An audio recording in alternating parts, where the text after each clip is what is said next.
தமிழக சட்டசபை கூட்டத்தொடர் 3வது நாளாக நடைபெற்று கொண்டிருக்கக்கூடிய நிலையில் சபாநாயகர் அப்பாவு அவர்கள் ஒருதலை பட்சமாக செயல்படுகிறார் என்றும் சபாநாயகர் பதவிக்கு அப்பாவு தகுதியில்லை என்றும் எதிர்க்கட்சி தரப்பினர் கூறியுள்ளனர்.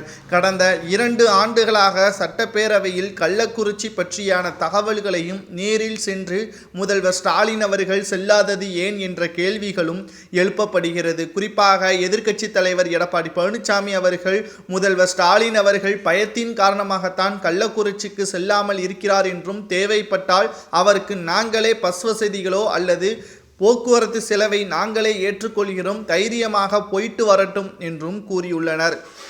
இந்த சூழ்நிலையில்தான் சபாநாயகர் அப்பா அவர்கள் வரம்புக்கு மீறி பேசக்கூடாது என்றும் சட்டசபையில் என்ன பேச வேண்டுமோ அதைத்தான் பேச வேண்டும், இன்று என்ன நிகழப்போகிறதோ அது பற்றியான கருத்துக்களை மட்டும்தான் தெரிவிக்க வேண்டும் என்று சட்டப்பேரவையில் சபாநாயகர் அப்பாவு அவர்கள் கூறியுள்ளார்.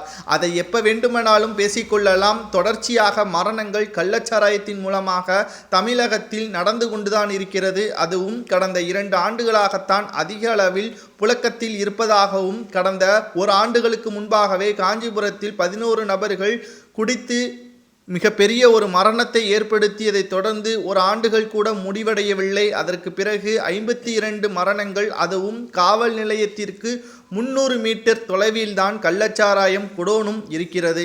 இது எப்பேற்பட்ட அரசாங்கம் தமிழகத்தில் ஆட்சியை நடத்துகிறது? சபாநாயகர் கொஞ்சமாவது மனசாட்சியுடன் பேச வேண்டும் என்று எதிர்க்கட்சி தரப்பினர்கள் கூறியுள்ளனர். உங்களுக்கு தேவை பணம், பதவி மட்டும்தான். 40 தொகுதிகளை கைப்பற்றிய பிறகு தமிழக மக்களுக்கு திமுக அரசு கொடுத்த மிகப்பெரிய ஒரு பரிசு என்னவென்றால் கள்ளச்சாராயத்தால் மரணம்தான் என்று எடப்பாடி பழனிசாமி அவர்கள் பேசிய உடனே திமுகவின் எம்எல்ஏக்களும் அமைச்சர்களும் அமளியில் ஈடுபட்டுள்ளனர்.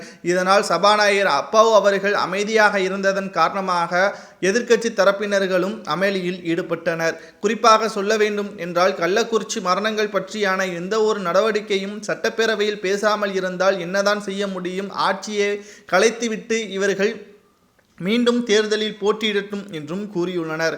ஆனால் மக்கள் எப்படியும் கடைசி நேரத்தில் திமுகவினர்கள் கொடுக்கின்ற பணத்தை வாங்கி கொண்டு திமுகவிற்குத்தான் ஓட்டு போடுவார்கள் என்பதும் நமது அனைவருக்கும் தெரியும். ஆனால் சட்டப்பேரவையில் சபாநாயகர் அப்பாவு அவர்கள் பேசியது மிகப்பெரிய ஒரு தவறு. ஒருதலை பட்சமாக பேசக்கூடாது, நடுநிலையாகத்தான் பேச வேண்டும் என்று சபாநாயகர் மரபை மீறி பேசியுள்ளதாக தற்பொழுது எதிர்க்கட்சி தலைவர் எடப்பாடி பழனிசாமி அவர்கள் கூறியுள்ளார். மேலும் சலசலப்பு ஏற்பட்டதால் சபாநாயகர் இருக்கையில் மிகப்பெரிய அளவில் கலவரங்கள் வரும் அளவிற்கான சண்டைகளும் ஏற்பட்டது. இதில் சபாநாயகர் அப்பா அவர்கள் தலையில் லேசாக அடிபட்டதாக செய்திகளும் வெளியாகி இருக்கிறது.